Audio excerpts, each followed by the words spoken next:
Thank you, Professor Gilman. Commissioners, thank you. My name is Jeff Wilson. I'm from the University of Texas at Brownsville. What I'm going to present today is some work that was done through this working group on human rights in the border wall from the Rappaport Center at the University of Texas School of Law. I'm joined by a few of my colleagues on this work, Dr. June Benavides and Professor Engel from the Rappaport Center here.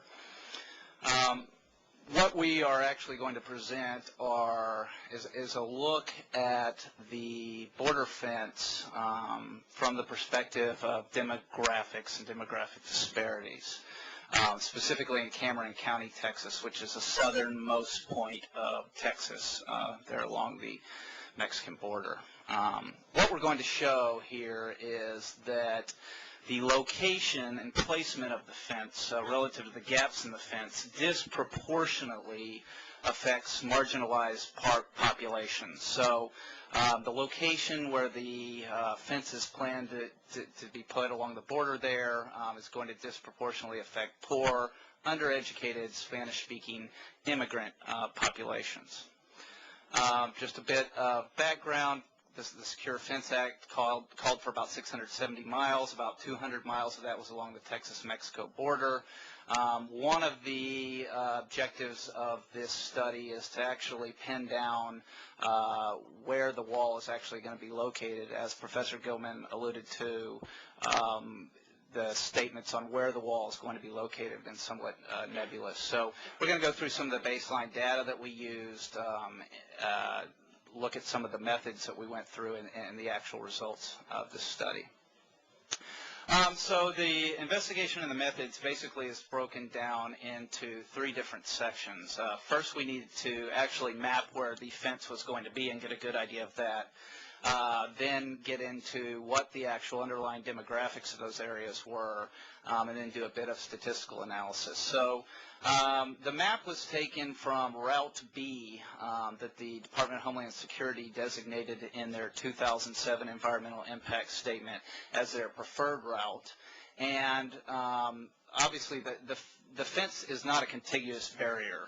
There are gaps in the fence. So what we did was we mapped where those sections of the fence were located. So we took from these 2007 Department of Homeland Security Environmental Impact Statements, and we mapped sections of the wall. In red here, the solid lines are the sections of the wall, and then these dotted lines are the extrapolated places where the wall, if it were contiguous throughout the whole border, would be located. So what we're essentially doing here is comparing the demographics of the people that live in these wall sections with the demographics of the people that live in those gap sections. The demographic data came from the U.S. Census Bureau. We looked at 17 different factors across various things like education, income, race, ethnicity, citizenship, and origin. And then we did a bit of statistical analysis to actually compare those areas where the gaps were, the people living in those areas, with the people living in the areas where there was a fence, to see if there was some real difference, a statistically significant difference between those two populations. So here's our findings from the fence portion. These darker areas are census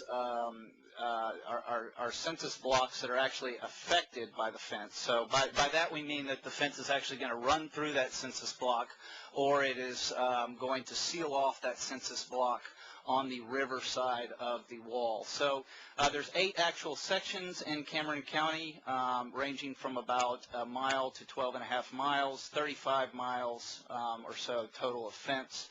There were 242 of these small blocks that could have potentially been affected. About 30% of them, 70 of them, were actually lied in gaps, and then about 172 of them, or 81% of them, actually lied in areas designated as fence, or between the fence and the river. So here's our main findings. The main finding is the fence showed statistically significant disparities, these ones that are bolded here on the right, between multiple factors, most of the factors that we looked at actually.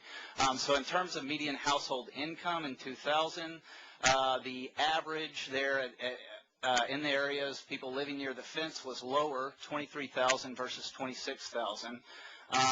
When you look at the people with a high school diploma, well, much fewer of them had a high school diploma than the people living in the actual gap areas. Hispanic populations were also higher in the fence areas, as well as Spanish-speaking populations.